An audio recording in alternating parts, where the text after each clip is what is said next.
সবাইকে প্রীতি এবং শুভেচ্ছা জানিয়ে শুরু করছি চ্যানেলের নিয়মিত আয়োজন প্রবাসের কথা। আর আমি স্বপ্নিল সজীব আছি আপনাদের সাথে। আজ আমাদের স্টুডিওতে উপস্থিত আছেন বিশিষ্ট রাজনৈতিক ব্যক্তিত্ব, সফল ব্যবসায়ী, একজন কমিউনিটি অ্যাক্টিভিস্ট এবং সাংস্কৃতিক পৃষ্ঠপোষক জনাব নুরুল আমিন বাবু। শুভেচ্ছা এবং স্বাগতম আপনাকে। ধন্যবাদ আপনাকে, ধন্যবাদ সকল দর্শক এবং চ্যানেল আইকে। আসলে যে ব্যাপারটি নিয়ে এবারে কথা বলতে চাই প্রথমেই, যে ডোনাল্ড ট্রাম্পের এই বিজয়টি নিয়ে আপনার কি বক্তব্য? ডোনাল্ড ট্রাম্প একজন সময় উপযোগী লোক। উনার কথায়, উনার নির্বাচনী ইশতেহারে যেভাবে উনি উপস্থাপন করেছেন, আমেরিকার জনগণ উনার সবকিছুতেই পজিটিভ দেখতে পাচ্ছে, বিদায় উনাকে ভোট দিয়েছেন এবং নিরঙ্কুশ সংখ্যাগরিষ্ঠতা নিয়ে উনি বিজয়ী হয়েছেন। আমি মনে করি আজকের এই সমাজ ব্যবস্থায়, আমেরিকার সমাজ ব্যবস্থায় এটা আপনি দেখতে পাচ্ছেন অনেক ক্ষেত্রেই অনেক হতাশা কাজ করছে। উনার যুদ্ধবিরতি বক্তব্য, উনার অর্থনৈতিক যে প্রবৃদ্ধি আনার যে ইশতেহার, তারপরে সামাজিক নিয়ম কানুনে অনেক কিছুতে উনি পরিবর্তন আনার যে অঙ্গীকার দিয়েছেন, যদি আসলে সেগুলো উনি করেন, আমি মনে করি উনার প্রাপ্য ছিল। আপনার কি মনে হয় যে প্রেসিডেন্ট ট্রাম্পের এই যুদ্ধবিরোধী যে বক্তব্য, এটাতে ওনার জনপ্রিয়তার মাপকাঠি আরো বেশি বেড়ে গেছে? অবশ্যই। দুনিয়াটা এখন পিচ, সবাই শান্তি চায়। এই পৃথিবীতে, সুন্দর পৃথিবীতে সুন্দর সমাজ ব্যবস্থা গড়ার জন্য যুদ্ধ বন্ধ করা উচিত। আমাদের সবাই একে অপরের পরিপূরক হয়ে কাজ করা উচিত। পুরো বিশ্বে আজকের যেই সমাজ ব্যবস্থা তৈরি হতে যাচ্ছে, এতে করে মানুষে যে ভেদাভেদ তৈরি হচ্ছে, সেখানে আপনি দেখবেন জাতিগত সমস্যা তৈরি হচ্ছে, ধর্মান্ধতা বেড়ে যাচ্ছে, তারপর রাজনৈতিক সমস্যা তৈরি হচ্ছে। এই সব কিছুকে আপনি মিনিমাইজ করে ইনক্লুসিভলি যদি রাষ্ট্র ব্যবস্থার মাধ্যমে যদি পুরো ওয়ার্ল্ড ব্যবস্থা আপনি ডেভেলপ করতে চান, তাহলে সামাজিক এবং রাষ্ট্রীয় ওয়ার্ল্ড, এটা দুনিয়াতে ঐক্যের প্রয়োজন সবার।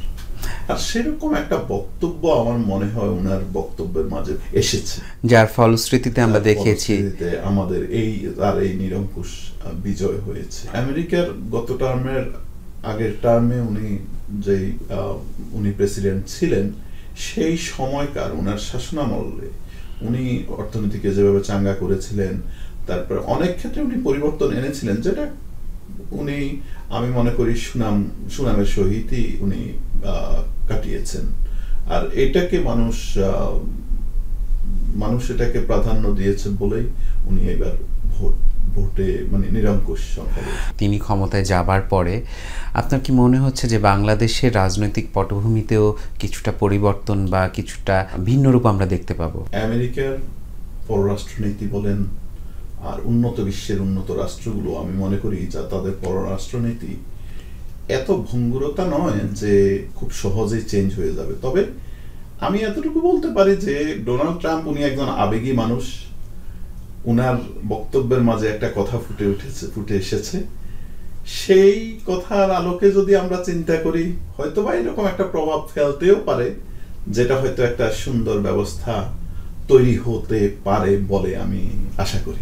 নির্বাচনের 6 দিন আগে তিনি তার ব্যক্তিগত টুইটারে একটি পোস্ট করেছিলেন বাংলাদেশের হিন্দুদেরকে নিয়ে। আপনি অবশ্যই পোস্টটি দেখেছেন। তো এটাতে আপনার কি মনে হয় যে এত কিছু থাকতে তিনি কেন বাংলাদেশের এই ব্যাপারটিকে তুলে ধরলেন? দেখুন, কামালা হ্যারিস, ওনার সাথে যে প্রতিদ্বন্দ্বী ছিলেন, আমরা অনেকেই জানি উনি ইন্ডিয়ান বংশোদ্ভূত। তারপরে আমি মনে করি এটা ট্রাম্পের একটা রাজনৈতিক বিচক্ষণতা। এই ক্ষেত্রে যদি জাতিগতভাবে চিন্তা করেন এবং আমেরিকার যে দল, উনি যে দল থেকে নমিনেশন নিয়েছেন, ডেমোক্রেট, সে ডেমোক্রেট থেকে যদি আপনি চিন্তা করেন, তাহলে ইমিগ্রেন্টরা সবসময় আমরা দেখে আসছি যে ডেমোক্রেটদেরকে একটু বেশি পছন্দ করেন।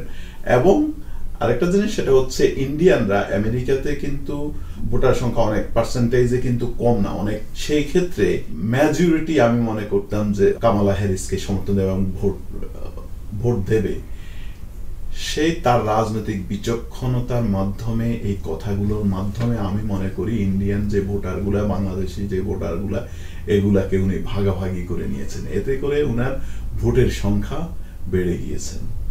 এই ক্ষেত্রে আরেকটা জিনিস, সেটা হচ্ছে এটা উনার এমনও তো হইতে পারে উনি উনার যেই দূরদর্শিতা, সেটা থেকে উনি বিশ্ব ওয়ার্ল্ড সিচুয়েশনকে পাল্টানোর জন্য একটা সুন্দর পৃথিবীর ভবিষ্যৎ আশা করে, সকলের সাথে, কারোর সাথে বৈরিতা না করে, সকলের সাথে একটা বন্ধুত্বপূর্ণ সম্পর্ক তৈরি করে হয়তো একটা সুন্দর পৃথিবী গড়ে তোলার চেষ্টা করতেও পারেন।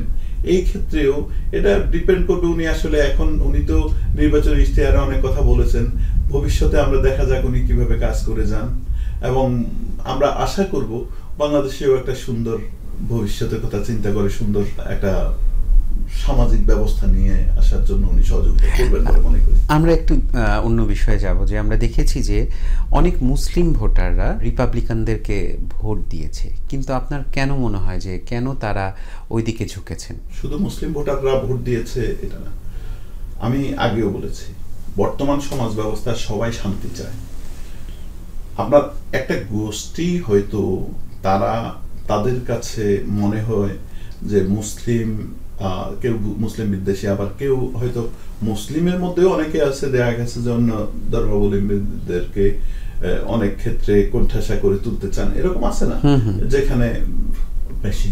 তো আমি এই ক্ষেত্রে বলবো যে বর্তমান সমাজ ব্যবস্থায় শুধু মুসলমানরা না, সকল শান্তিপ্রিয় লোকেরাই চায় যে এই যে প্যালেস্টাইনের যে গাজা যুদ্ধ বিরাজ করছে এবং বিশ্বে যেভাবে যুদ্ধ আরম্ভ হচ্ছে, এটা একদিন আস্তে আস্তে থার্ড ওয়ারের মধ্যে চলে যেতে পারে বলে মনে করে, এবং এটাকে রোধ করে কিভাবে একটা পৃথিবীতে শান্তি বিরাজ করা যায় সেটার জন্য অনেকেই হয়তো চিন্তা করেছে।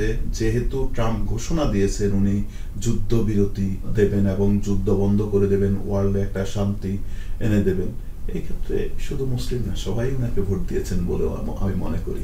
একটু ব্যক্তিগত প্রশ্ন, আমি একটু জানতে চাই যে এবারের ভোটে আপনার রাজনৈতিক মত কোনটা ছিল? আমি ডেমোক্রেট, একটা রেজিস্টার্ড ডেমোক্রেট ভোটার, কিন্তু ট্রাম্পের নির্বাচনী ইশতেহার এবং সবকিছু মিলিয়ে আমি মনে করেছি এইবার বোধহয় পৃথিবীতে একটা শান্তি আনার জন্য, পৃথিবীটাকে সুন্দর করার জন্য এই লোকটাকে ভোট দেওয়া প্রয়োজন, তাই আমি দিয়ে ফেলছি ভাই।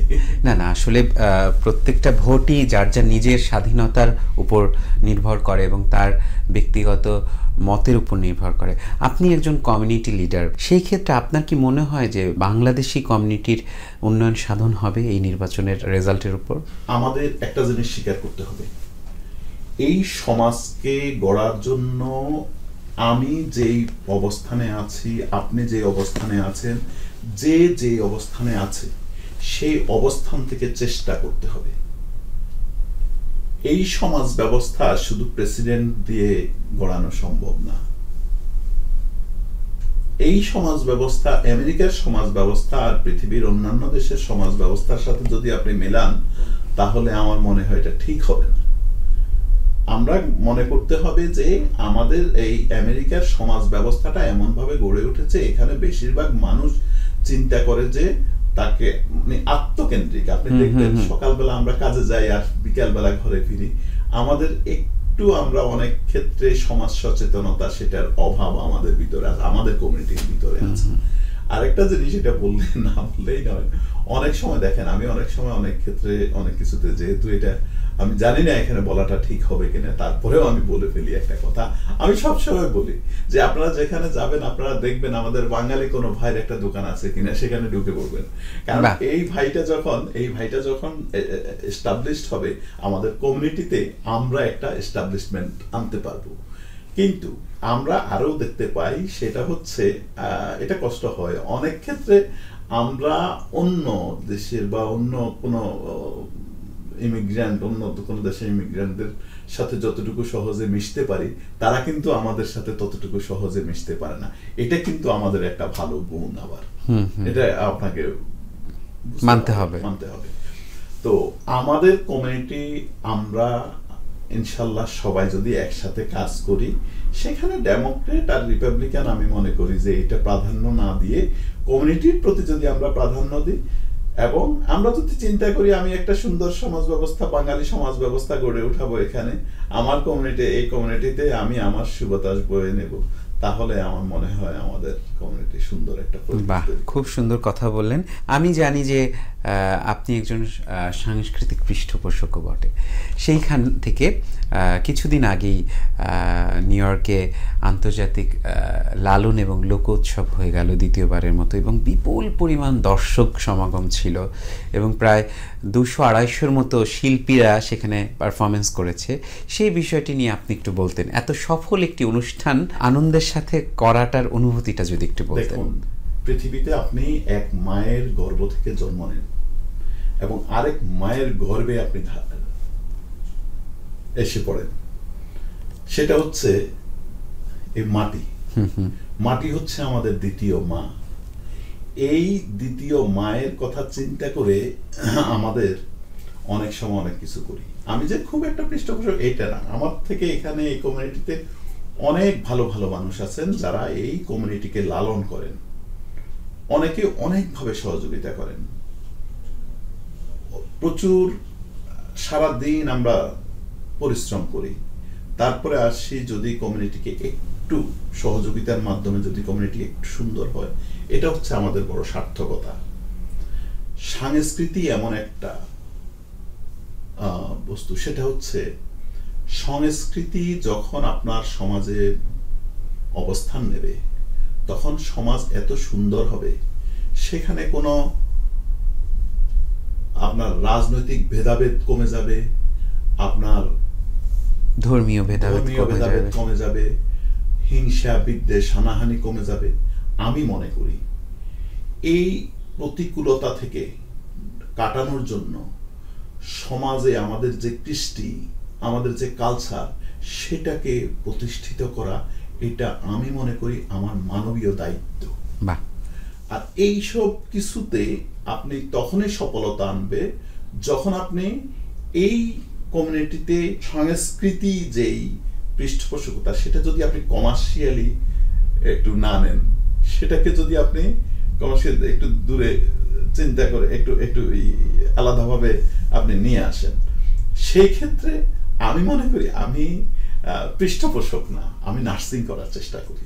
এই সমাজে আমার ছেলেটা বড় হবে একদিন, আমার মেয়েটা বড় হবে, একটা সুন্দর সমাজ যখন দেখবে তখন সে চিন্তা করবে, হয়তো সে কখনো বাংলাদেশে যাবে, হয়তো কখনো যাবে না, কিন্তু সে একটা জিনিস চিন্তা করবে যে আমার পূর্বপুরুষ, আমার বাবা, আমার দাদা বা যেটাই হোক, যে 12,000 মাইল দূর থেকে এসে এই দেশে এই কমিউনিটিকে এত সুন্দর করে তারা সাজিয়েছেন আমাদের জন্য, এবং আদৌ আমাদের কমিউনিটিটা আমরা ধরে রাখতে পেরেছি, এটা তারা তখন গর্ববোধ করবে এবং আমাদেরকে, আমি মনে করি এই চর্চাগুলোর মাধ্যমে তারা আমাদেরকে স্মরণ করবে। অনেক অনেক শুভেচ্ছা আপনাকে জানাই। সবকিছু মিলে আপনার রাজনৈতিক ক্যারিয়ার, আপনি একজন ব্যবসায়ী হিসেবে এত নাম করেছেন এবং সমাজকে এত কিছু দেবার চেষ্টা করছেন, সেই জায়গা থেকে চ্যানেলের পক্ষ থেকে আপনাকে অনেক অনেক শুভেচ্ছা এবং ভালোবাসা জানাই। আমাদের দর্শকদের জন্য আপনি যদি কিছু বলতেন।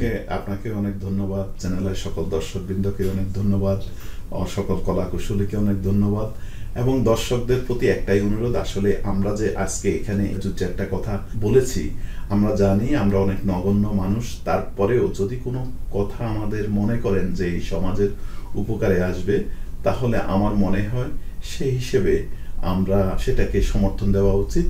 সাদাকে সাদা, কালোকে কালো বলে আমাদের সমাজ ব্যবস্থাটাকে একটা সুন্দর ব্যবস্থায় আমরা আনা উচিত বলে আমি মনে করি। ধন্যবাদ সকলকে, অনেক অনেক ধন্যবাদ। প্রিয় দর্শক, আপনাদের সাথে আবার আগামী পর্বে দেখা হবে আপনাদের প্রিয় কোনো অতিথিকে নিয়ে।